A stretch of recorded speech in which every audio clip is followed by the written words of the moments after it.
bien, chers frères et sœurs, continuons notre parcours sur le chemin du carême en méditant une autre vertu, la vertu de prudence, une autre vertu, une autre habitude qu'avaient les saints pour atteindre le paradis. Jésus, notre modèle, était prudent.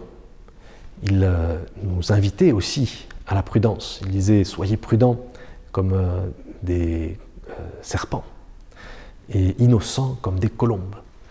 Et effectivement, Jésus était prudent. Il savait comment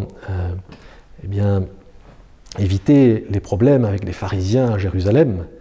Et tant que son heure n'était pas venue, il ne voulait pas provoquer sa propre condamnation. Et puis, il nous loue l'exemple des vierges prudentes, ces vierges sages qui savaient préparer la venue de l'époux en étant prudentes et en préparant leur lampe avec l'huile suffisante pour être éclairée. Alors, mes bien chers frères et sœurs, la prudence, c'est la vertu qui nous permet de discerner en toutes circonstances quel est notre bien et comment le choisir et comment obtenir les moyens et utiliser les moyens pour parvenir à notre objectif. Oui, nous sommes appelés à être prudents. Les anciens, les classiques, distinguaient 3 étapes dans l'exercice de la vertu de prudence.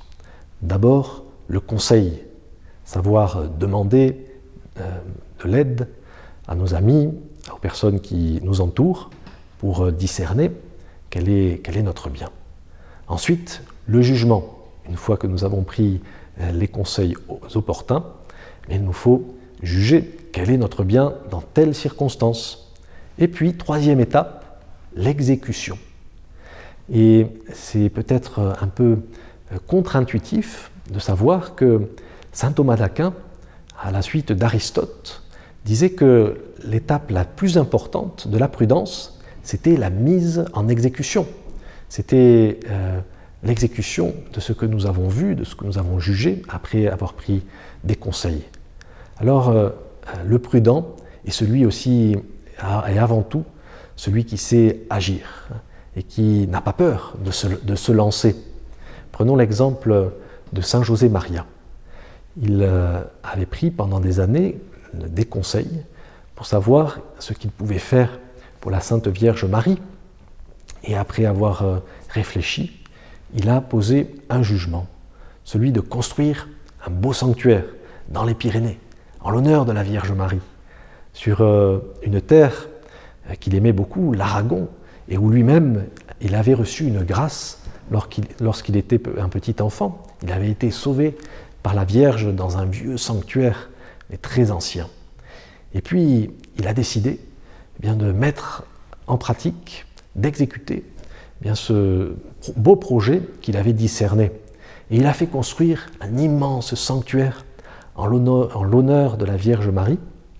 Et aujourd'hui, nous pouvons aller en pèlerinage dans ce lieu. Aux yeux des hommes, construire un sanctuaire, alors que la foi dans notre vieux continent est toujours plus faible, c'est une folie. Mais le prudent sait faire des folies.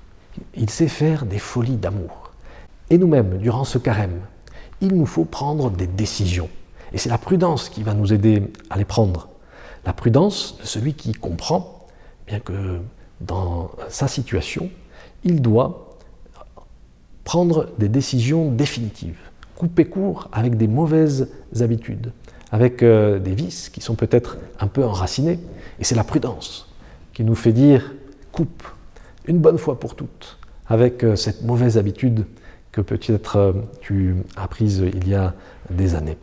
Soyons prudents, mes bien chers frères et sœurs, n'ayons pas peur de prendre des décisions définitives, des décisions de personnes qui aiment et qui sont prêtes à changer radicalement de vie pour être toujours orientées vers notre bien suprême, l'amour de Jésus-Christ.